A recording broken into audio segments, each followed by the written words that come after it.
It's time to delve into the world of crafting and more specifically knitting. Ingrid and I often find that where there's craft, there's clutter, and where there's clutter, there's craft. So in today's podcast, I've called on an expert to discuss her take on craft clutter.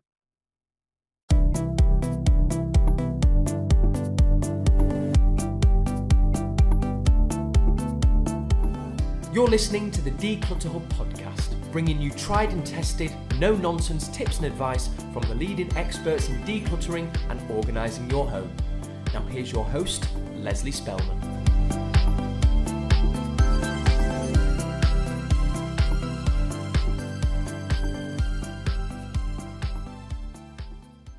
Hello and welcome, listeners. I'm Leslie. We're delighted you're here to join us as part of your decluttering journey. So whether you're brand new today or have been listening in for ages, we want to say thank you so much for being here. It means so much to Ingrid and I that you turn up every week to listen to and support us while we talk all things decluttering and organising. We'd love to help more people with their quest for a clutter-free home, and our podcast is a fantastic way for people to be inspired to take action. We have a favour to ask. If you like what you hear, be sure to hit the follow, subscribe, or like button on your podcast player. Share us with your friends or share your thoughts on the podcast by leaving a review. Hello, everybody. Today we are talking to the lovely Michelle Gregory from Knitschool. And there's a clue there in the name. Today we're going to talk about knitting, and I'm sure Michelle can give us some insight onto other areas of craft as well. Now, you all know, because we've spoken about it many, many times, that when it comes to craft, Ingrid and I are a little bit rubbish. Neither of us are crafters or have ever been. Although, to be fair, I did do sewing as a teenager and I did go to night school. So obviously at some point in my life, I did want to be creatively a creative crafter. I can't even speak. But a few weeks ago, Michelle, I came into your membership to talk about decluttering to your lovely Knitschool members. But I did have to do quite a lot of research before I came in to kind of understand the terminology. But today it's over to you. You're in the hot seat and you're going to tell us everything about what you know about craft and clutter. So welcome, Michelle. Hi, Leslie. Thank you so much for having me. And yes, I was so thrilled that you visited us in my membership. It was amazing. I think we're still talking about it. And yes, I'm here to talk to you about craft and clutter, which they do definitely go hand in hand for sure. Knitting is obviously your thing. So I presume that you've done other types of crafts over the years as well. Yes. So I think like a lot of people, you have a main love of your life. Well, I have a main love of my life, which is knitting. But it's very hard to go to a craft show to buy just one thing. So I have tried, I'm a failed quilter, and I have to say quilting must take up space beyond space. So I'm glad to say that I've left that behind. I do still, of course, have a box of tools because why would you start a craft and not buy everything to go with it? I also was very tempted by spinning. Spinning led to me having 3 fleeces in my house. So 3 actual smelly sheep fleeces downstairs in my home. I had to find someone to adopt those because I was never going to do anything with them. So yeah, it has escalated at the moment. I have managed to bring it back to just knitting, yarn collecting, knitting book collecting, and project bag collecting. But yeah, so it varies. It comes and goes. The craft. You diversify a little bit. Do you know what's just popped into my head, actually, Michelle? Do you just do manual? Well, I don't even know what it's called. Yes. Yeah. You don't do any machine knitting. No, so I'm a hand knitter because the machine knitting it has made a massive comeback, but it comes with a very steep learning curve and a massive machine. Yeah, no, I was just thinking, because I'm thinking about knitting and I'm like, actually, in the craft stakes, probably knitting is kind of smaller volumes of supplies and things apart from yarn, which I know we're going to talk quite a lot about later. But then it all pops into my head that you might have machines, but obviously you don't, but I'm sure some knitters do flip between both styles of knitting, right? Yes, and also with knitters, some knitters become weavers. And then very quickly you have a weaving machine in your home. Now you can start with a lap weaving machine, but you can suddenly have one that's the size of a loom, the size of a room. And then all of a sudden you have a whole other world because spinning turns wool into yarn. So you have more yarn, which isn't ideal. But then weaving is a great way to use up yarn. So if you have a massive collection, you can use it up by weaving. But then weaving takes up its whole, like it's a whole other level of machine. So yeah, you add a machine for machine knitting, and then maybe you have a loom, and it's actually, they're the big tools. So knitting is fine. It's just some needles and a little bit of wool. Yeah, Yeah. it can escalate very quickly. Um, yeah. So tell us, come clean then. Do you believe that you have clutter related to your knitting? I have tried very hard to pull it back, but there are times when every flat surface has yarn on it. And I also used to run an online yarn shop from my home. And when that was happening, there was yarn, projects, and also because I teach knitting, my life is full of part knit demo samples. So it's like a teddy bear exploded here half the time. Like there's a leg, or there's like an arm, or there's a piece of a patchwork quilt. So that's my biggest problem, is that I have quite a bit of yarn tidy. I have my needles now tidy, thanks to your talk at Knitschool. But I have bits of knitting everywhere, like start off. And I design knitting patterns as well.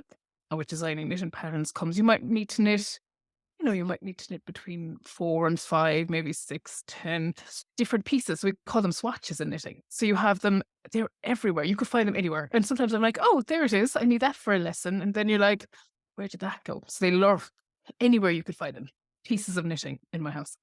No, I'm intrigued actually. So you've just told us about the fact that you do demos. So you run Knit School. Tell us a little bit about that, because I'm intrigued how you teach. How do you actually teach people to knit? So do you actually put it on screen? Is that what you? Yes. Oh, So right, okay. Knitschool is my online membership for knitters who are awesome, awesome knitters. It started, what is it now? Nearly 3 years ago. We're coming up to our third birthday. Because prior to this year, actually, I ran an online yarn shop and I used to do shows. And I would go out and meet knitters. And I'm a bit of I'll have a go. I don't really mind if it goes wrong. I'll just rip it back. But I met people who weren't quite as confident and weren't happy to try new things. And I don't like when people feel like they can't do something. I'm like, no, you can, you can. So I started Knit School so that we could kind of, help people upgrade their skills. Plus, a lot less people learn in school. So I learned in school. My mom actually was my first teacher, as well as my knitting teacher and my mom. So I learned in school, but that doesn't happen anymore, which is a shame. So it's kind of two things came together. We've lots of people who've started to pick up knitting, but they don't have anywhere to learn. And I have a lot of people who feel like they need a kind of a boost. So my job is to make sure they know that they can knit what they want. So that's Knit School. It's all taught, I teach online. So it's very much, you see my hands in my videos. And then because knitting is, sometimes I'll teach a project, but it's hard to teach a project over, like, knitting is slow. It's the reason we don't have a great British knitting bee, because nobody's going to watch you knit a sweater. It's like, it's 80 to 120 hours of work. And no one's going to watch that live TV. So it's, so you would never make, you won't do a whole sweater project as part of a video. Some people do, I don't. So you have swatches. So you're like, we'll try it. Before you start a project, try the technique on a piece of yarn. So that, if you're mid-project, and I think this is probably life actually in general, you shouldn't really learn a skill when you're in the middle of something where the stakes are higher. So in the same way that the first time you learn how to brake in a car, same way that you don't want to be learning how to do something really fancy in the middle of a piece of knitting that matters. So that's how I have loads of bits around the place. Yeah, definitely. There's a lot that comes with that, isn't there? And obviously yours is different. At the end of the day, you're teaching and you're doing demo videos. So perhaps not everybody has got these little swatches of things, but do they have those when they're practicing, and then is that what you're saying? So you kind of practice on a piece and then you go for it. Yeah, so that's what I try to actually encourage. So actually maybe I might be the cause of clutter in people's homes. Yeah. Saying it.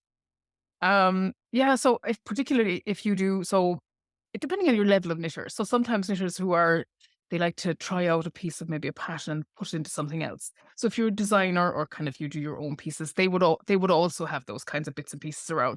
But for most knitters, the clutter would be, I think, say for example, sock knitters, you'd have, a ball of yarn. So I know I'm boring on this subject. 100 grams of yarn will get you a pair of socks, but like you might have 10 or 20 grams left over. And my house is full of those. And I'm definitely not alone, because I'm, for some of your listeners, sock knitting might be like, why would you? But it is an obsession. So like I don't even want to talk, like I'm about to start a cardigan in what I've left over from knitting socks.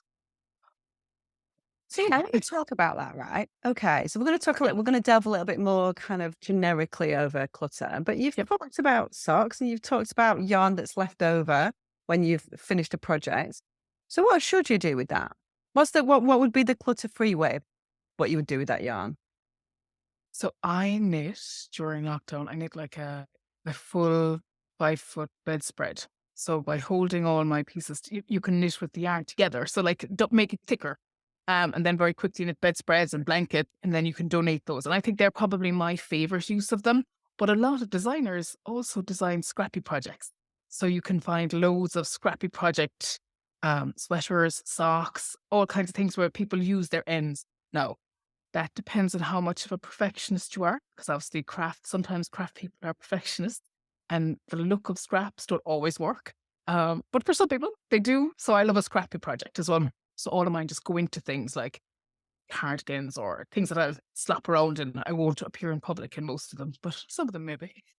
I feel like it's going to be a kind of a love of knitting and declutterer face-off here somehow, Michelle, because I'm going to go like, hmm. So Yes. my sort of comeback from that would be, I think that's fantastic, but I think you need to have a plan for those things. And so what I suspect does happen with a lot of people, not everybody. So you're obviously, you've got your things and you're using them and you're making blankets and throws and, putting scrappy projects together or whatever. And that makes sense. But there'll be a lot of people who wouldn't ever do that, but would keep it believing that they will at some point or should at some point. So that would be what we would call an aspirational kind of, it's aspirational projects that lead to then clutter. And so it's really understanding not what you want to do, but what you do typically, and putting a plan in place for that to happen. And that's very typical of craft, isn't it? Everything is useful. Yes. Because even I tried you always think, oh, that'll darn a sock at some point. And you're like, when was the last time any of us well, I know there are sock darners out there, but I'm not one. And for those, you're right, there has to be a kind of an end. And one of the great things, though, is there is a great opportunity for people to send those to, like, there's a specific charity in London, actually, called Knit for Peace. And they will take yarn and then they teach people how to knit with that. And there's a lot of charities that will take, like your local brownies or your local Girl Guides and stuff like that. They're a great place to send them where they will be used and won't become part of somebody else's clutter. Yeah, definitely. I think Knit for Peace is a big one, isn't it? And I think, we've got listeners from all over the world, and there will undoubtedly be something in the States, in America, in Canada, Absolutely. Australia, New Zealand, and Ireland as well, where the lovely Michelle is from. I mean, you're based in the UK now, but I you're from am. Ireland originally. So some of our listeners who are a little bit further afield are like, oh, where's that lovely accent from? So where are you from, Michelle? West Cork, so very Southern Ireland. Yeah, hold on. I could listen to you all day. So I'm sure our listeners will be enjoying it. So yeah, so that's the first thing really that I would say about it. And I think it's, Michelle and some of the people and I'm sure it's the same, some of the people in your knit school will absolutely be doing the types of things that you're talking about. And some people will not. And then what will be happening are these little itty bitty pieces of yarn or ends of, balls of yarn will be just cluttering up and stopping you them from being creative. I just wanted to talk about what it is. Obviously, as a kind of, not a crafter, not a knitter, what is it about crafting that is so enjoyable and compelling? Oh, actually, the I mean, fun you've only got 30 seconds, Michelle. I know. I'm like, oh, everything. No, I think the thing, particularly, I think what all of it actually crafting is, it's the buying, it's the collecting, it's the using, it's the output, it's the whole experience of it is kind of part of it. Because I'm just as happy to buy a sock yarn as I am to knit with it. But also, I think it's also something you do for yourself, and particularly with knitting, if you the just knit, the physical act of doing something that you would just knit, like the physical act of knitting is relaxing. You're thinking about it. It's something that is rhythmic and it's enjoyable, although it has its moments where it's not. The act of doing something that you enjoy that doesn't need to be productive as well, although there's a balance there as well. Just something, and also for people who, if you work a really busy job, which is how I got back into knitting, I never felt like you might be on a project for like 9 months, 12 months, and it would never finish. At least at knitting, you have a chance of finishing something. and it'll be complete and it's done. And I like that part as well. So it varies between knitters, but the physical act of it is fabulous. I think anyway. I think, you're so right. And the thing that you said there, Michelle, was that it's something that you're doing for yourself. And so what we find quite regularly, because obviously the people that we work with all the time are, for the most part, overwhelmed with clutter or feel they've got a problem with clutter in their home. And what we see all the time is people want to do that for themselves, but are stopped by having, it could be any kind of clutter that's cluttering up their craft space. It might not be a room. If you've got a room, then that's brilliant. But even people who've got rooms, sometimes they're overwhelmed with other stuff that's not related to that craft. It could be that there's too much craft. And it might not be clutter, but it might be disorganized. So it's really stifling that creativity. And so, even though Ingrid and I are not crafters, and we're like, you need to rein it in and keep it in check, because sometimes it becomes a problem with relationships as well. So when a hobby like that takes over the home, it can have an impact on relationships. It can have an impact on finance, all of those things. So there are some negative things that come with those things sometimes. But mostly, I think what we want to get people back to is doing the things that they enjoy, whether that's crafting or something else, and not being a kind of slave to your house. And so it's really important to find that balance. And I think the reason why I asked you about what is it about crafting that is so compelling, and you've listed all of the components, including the buy-in. And I think a lot of people, you see that on YouTube, Michelle's like, yeah.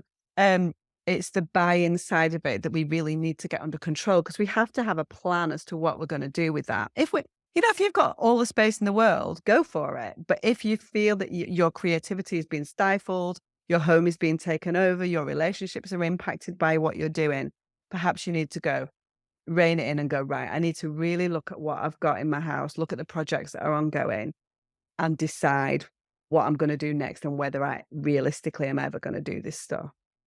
Yeah, so definitely having too much clutter it stifles you, not only because you don't physically have space, but also if you have too much stuff, it's very difficult. So something I really like that you said when you came to see us was you were talking about 3 out, 1 in. So for shopping, particularly for yarn, I thought that was one of the best things, because as a like individual skeins of yarn, it's quite, I won't say easy, because I got some pushback from members. They were saying, maybe 2 in, 1 out. But I was like, It's no, been not being that very way. harsh Reverse that that. night. If I was saying it had to be 3 in, 1 in, 3 out, so I was obviously really going for it, Yeah, hoping there was to some find out 1 in, 1 out. there was a lot of roguishness going on that night when there was a lot of things coming in and nothing going out. I really like that. So actually, if you are trying to not cut back, just tame, because you want something that's enjoyable and calming. You don't want it to be stressful. And the act of having too much stuff can make it very stressful. Or, and this is something we'll probably touch on later, is when it comes to the accessories for it, not being able to find a set of needles because, you know they're in the house, but you cannot find them because you don't organize them. That's maddening. And then the chances are you'll probably, these things will be easy. You'll have your online sources, Yes. you'll have your shops, and you'll go out and buy a pair that you don't need because you've already got, I guess. And knitting needles last forever, right? Do they? Yes. Yeah, Right. exactly.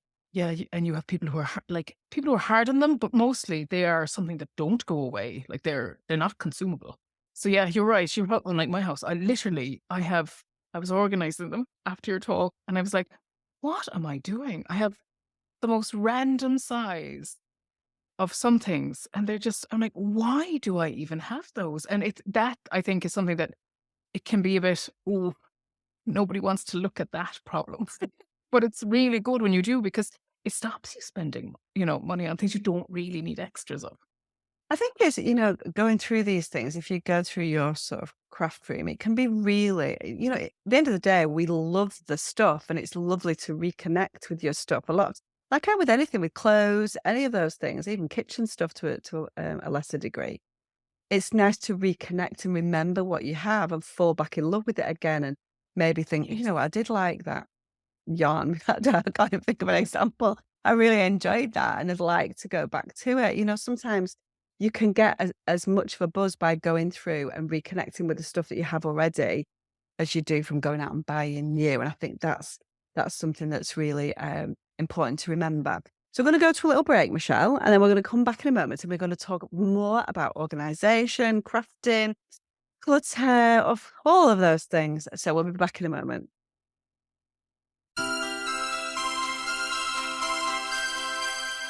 Hi, everybody. Welcome back. We're here with the lovely Michelle from Knitschool, who's talking all things knitting and crafting. And she's giving me one idea and I'm pulling back with another one as a declutterer. But I do want to come back to something that you said before the break, Michelle, which was that you don't darn socks. I just think if you don't darn socks, who is going to do that? I know, and I feel like it's probably like my guilty secret in a way. Oh no, there'll be knit school members listening. I s- I suppose it's a bit technical, so it's boring. But sometimes they wear thin, but I'll just wear them until they just completely wear out. Then I'll be like, well, I have another pair, so I'll just throw these away. And do you always Which is do you always wear socks that you have knitted yourself? mostly, oh yeah, most of my socks are. I think let me just have a quick look. Yep, hand socks at the moment. No, I don't think I've ever Um, worn hand knitted socks. But if you send me your shoe size, I will. Oh no, that's all right. I've never Um, thing. I know I'm honestly I'm so bad when it comes to these things or anything like that. So I'm a complete philistine. But anyway, so but I suppose the point that I was trying to make with that when you said I don't darn socks, I think again so many people are like, oh, because we worry about the environment. Sustainability is a big thing now. People are like, I can't just get rid of that as a whole. I'm going to keep it. And again, that becomes clutter because it's an unfinished yes. project. And so you need the skills, you need the desire. And so my point is, you love that and you would jump all over that because you would know exactly what you need to do. And you've painstakingly knitted those socks yourself and not just bought them for 99p from the shop. Do you know what I mean? So you've got more of an impetus to do that, but yet you don't do that. And so I think it's about calling in that realism for me. And it's, it's not necessarily about knitting, but if you put something to one side to mend at some point, really think about whether or not you're actually going to do that or whether you just need to let it go.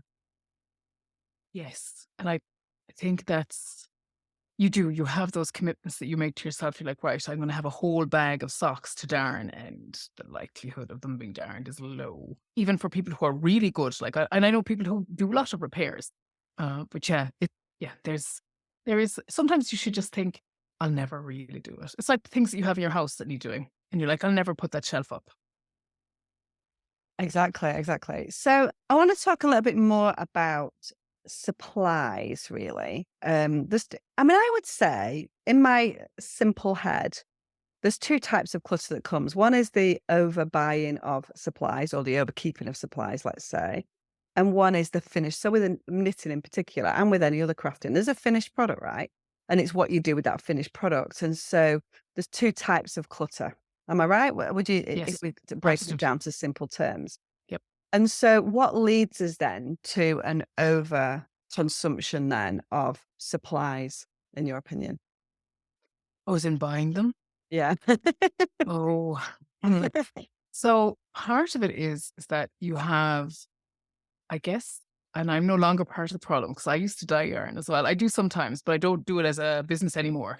And you have all these beautiful yarns being brought up by really talented dyers, and you do not want to miss them. So it is a bit of FOMO.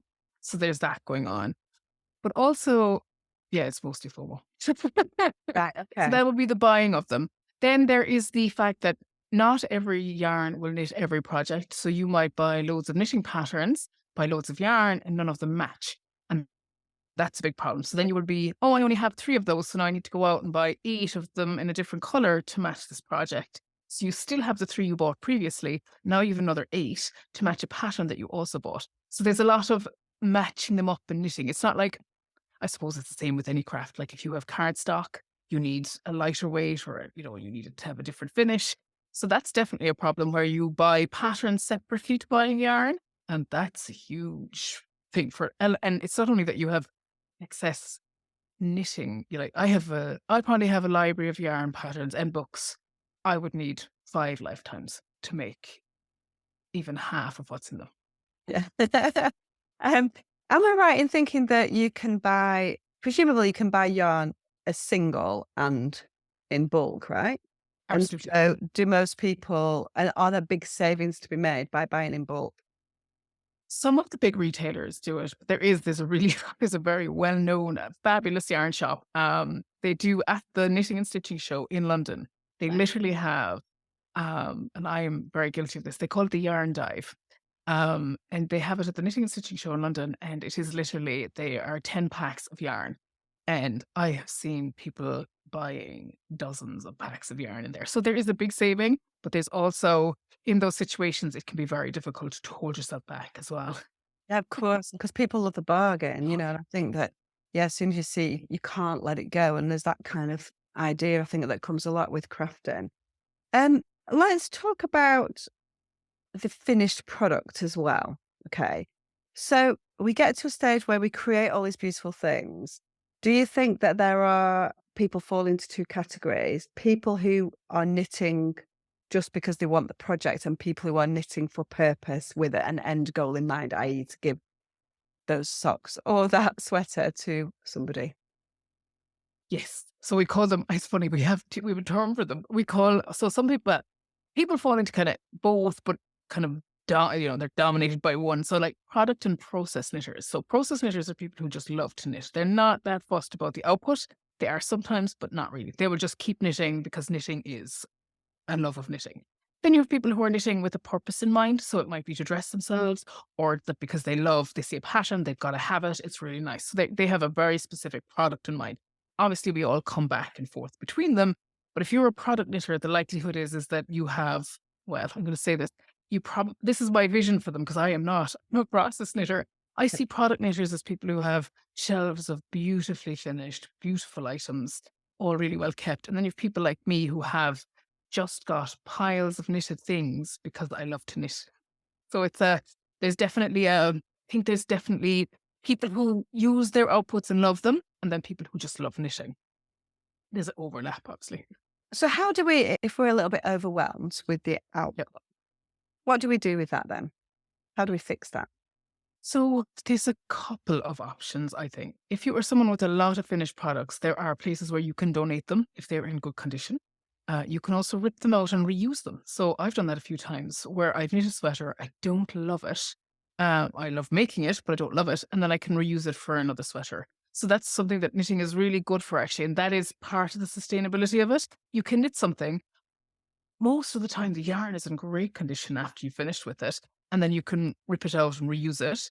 And the other option then, so you have donating it. You can also sell it. So there is not, before I say this, and I mean this with the greatest, there is no money to be made in hand-finished items like that. It's more of you need to do something with the output. Now, there is in some areas, but not hugely. So you can sell it, and that works for a lot of people. I know some people who have like hobby Etsy shops where they sell the output because they just can't keep up with how much is in their home. And then you could also become a sample knitter for anyone who's really, and this probably goes for lots of other crafts. People will pay you to knit samples for them. So they will then take the samples away from you. So you've had the joy of knitting them, but they're not yours. And I do a small bit of sample knitting on the side so that my house doesn't become completely overrun. So yeah, I'm intrigued as to where you fit this in. So I know that knitting you can do while you're doing other things. Well, yes, not many things, maybe watching TV. But you can't really knit while you're recording a podcast, can you? I mean, you probably could, to be fair. You probably could. Yeah, there's a debate actually about whether it's rude or not. And I think we've come to the conclusion that as long as you explain to non-knitters, like there is for different species, that I listen better when I'm knitting. So yeah, but I knit all the time. And you will find most people who do a lot of socks, particularly whom you're talking about them, I'm obsessed. I can stand, I can queue and sock knit. I can do drive. Someone is driving and I'm knitting. I can do most things while sock knitting. How many hours a day do you do it? I try to limit myself to evenings because otherwise I would do myself a mischief. So I probably knit maybe 3 or 4 hours of an evening. So I would, after dinner, I would knit. That's a lot, isn't it? But you can do that. So you can do that while you're watching TV or whatever. But I feel like I've definitely got knitting in my future, Michelle. Can you see that I'm going to get there? I did needlework at night school as a teenager. So I obviously, because we were talking before, weren't we, about the fact that you said you took up knitting at school. And it's not the same. I mean, my kids did do, what do they call it? Sort of like tech, and they do different things like woodwork, what used to be called woodwork, metalwork. They call it resistant materials, all those kind of things. And there was a needlework. I can't remember what it's called now. It's not called needlework anymore. It's called something else. But anyway, it was kind of sewing, that kind of thing. But they would do one thing. Whereas when we were at school and did needlework, we would be churning out 4 or 5 outfits in a couple of years. And I did love it, but then I didn't do it for O level back in the day. I'm very old. Gave it up at that point and then really enjoyed it, went to night school. So when I was in my early 20s, I did like make all my own curtains and all that kind of stuff, but it just went off. So I do feel that maybe I have got a little bit of creativity inside of me. I think you should come back. You should Yeah. come back to us. I'm very biased Well, though. because Tom Daly, of course, brought it. Yes. I know that in your world there are many fabulous knitters, but in the kind of general or the general world of people that are not really crafting, people were watching Tom Daly, weren't they, knitting while he was, to kind of get himself calm, ready for what he was doing. So, but yeah, it's definitely it ebbs and flows, doesn't it? The fashion styles of knitting as well, doesn't it? Whether it's fashionable.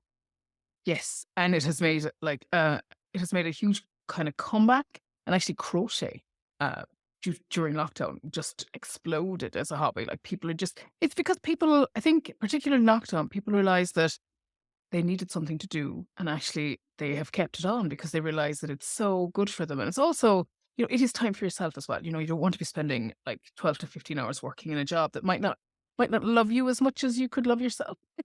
But it's great. But when somebody like Tom Daly takes it up, we joke as well that some of us have projects older than Tom Daly.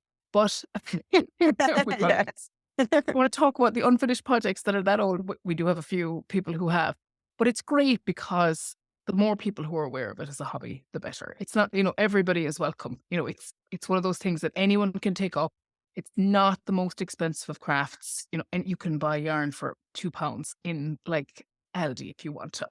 And a pair of needles and get going. And you don't even have to be good at it. You just have to enjoy doing it. And so, yeah, you should definitely do come and join us. Maybe not yet, but I feel in a few years maybe knitting might be in my future. So now you've openly said then that you have had, you've kind of taken it in check. I know the talk that I did for your members a few weeks ago helps a lot of people, and there's lots of people probably listening to this podcast that are in your knit school as well. And so do you feel that clutter has ever, I know if you're doing 4 hours a day, perhaps the answer to this is no, but has clutter ever stifled your own creativity?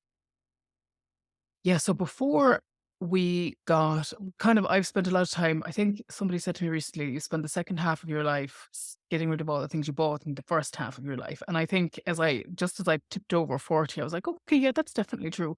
But our house would have been total chaos at different points. And I would have had to store yarn in the loft rather than having enough space for it downstairs. So then you don't have access to it. And if you don't have access to it, it's very easy to go, okay, I'm just not going to do anything new, or I'm not going to bother. And it's access to it. Because if you have it and it's there beside you, a bit like I say about the socks, if you have it and it's ready to go all the time, then you can do it. But if you don't have access to what you have, your own craft supplies, then absolutely. And that's because the house is full of other less enjoyable things. Yeah, definitely. Let's talk about how you store and organize your yarn then, Michelle. So the first thing I did was buy less of it. But I use the IKEA units. So the calyxes, I think they're called. I have currently got 4 of those full of boxes, and then we're going to say one, which is quite an 84-liter, the big friendly box, big happy boxes or whatever they're called that we all have. And they're all in. I try to keep them, anything I'm storing like that, I try to keep in plastic as well, because you have moths, and we all live in fear. And actually, it's just started moth season. So I've just started getting out. I have a lot of sticky things and mothballs and all those things to keep them away. That's how I store most of mine. It's always in plastic so that you can see it, but it doesn't get damaged. So when you say 4 IKEA units, 4 Oh times, no, 4 little squares. oh, Just 4 squares. I was like, I've oh, managed to get 4 more than 4 times squares. 25 section ones. That's different. That might be the books. No. That does the job. And do you put them inside so the Kallax unit, for anybody who's not aware, is the kind of cubed modular storage, but it's not modular, it kind of is. that they have at IKEA, which is so amazingly versatile for all types of storage. We use it all the time in houses. It's just brilliant. You can put LPs in there, yarn in there, you can put overflow kitchen products in there, or books, everything. And so it is absolutely fantastic. So that's the Kallax unit from IKEA. And it is really super useful. So when I work with crafters, we absolutely use those all of the time just because they're so versatile. And you can sort of label them. So, but what you can do with the cubed unit is there's kind of inserts, and so there's little boxes that you can put in there. We're big fans of containerization here. So do you use the boxes or do you leave them out? Do you leave the yarn out on display? Because I know there's some very fancy, I was looking around on Pinterest and stuff, and people lay them beautifully and they look gorgeous.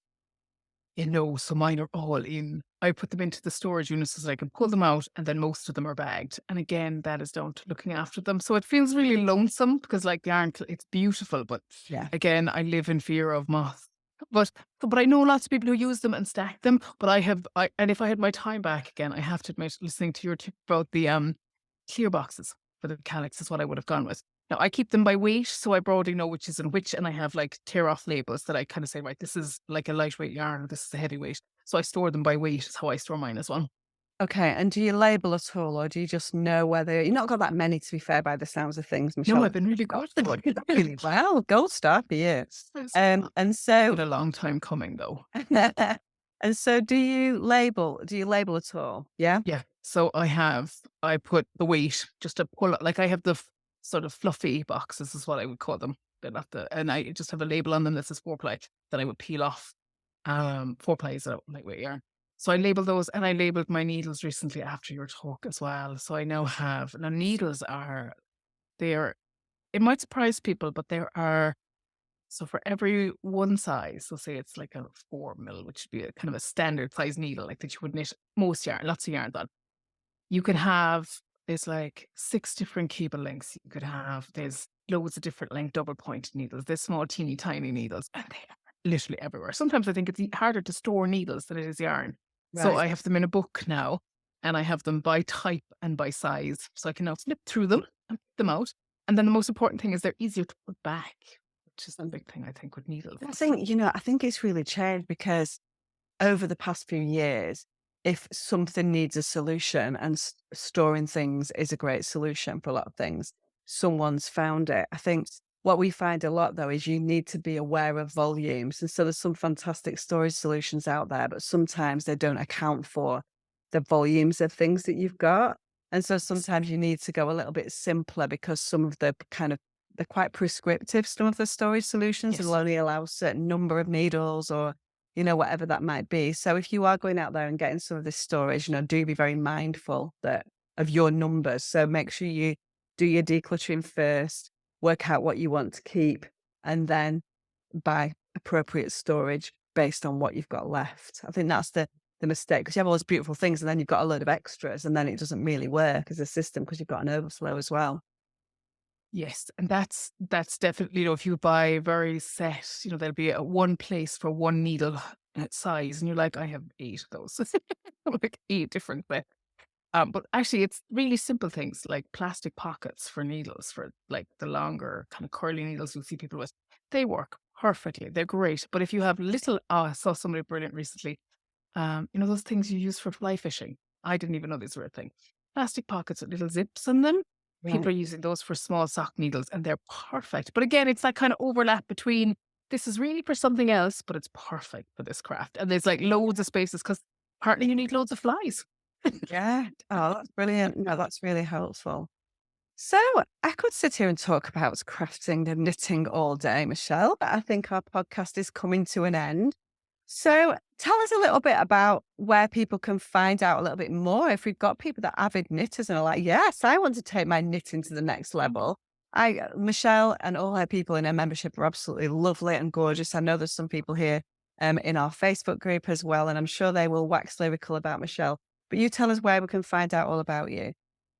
Yes, the best place to find me is if you kind of want to find out about Knitschool. We're at knitschool.co.uk. But if you want to join our just regular gang, you can find us as Knit Matters in our Facebook group. It's called Knit Matters on Facebook.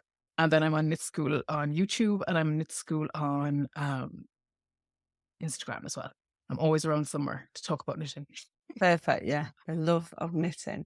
So thank you so much for being here. I really, really enjoyed it. And I think it's been really nice. Certainly, I'm definitely out of my comfort zone when it comes to knitting.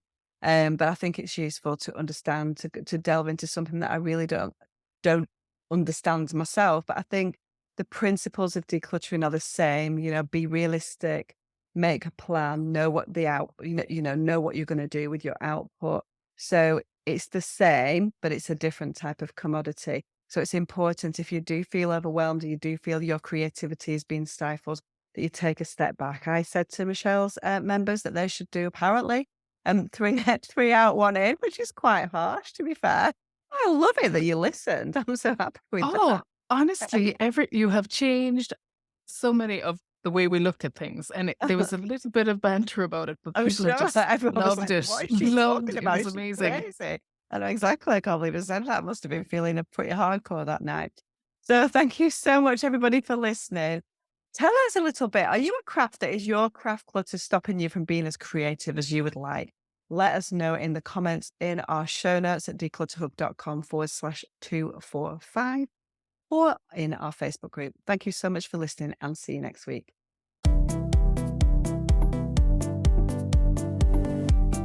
Thanks so much for listening to the Declutter Hub podcast. Don't forget to subscribe to us in your podcast player so you don't miss an episode, and we'll see you next week.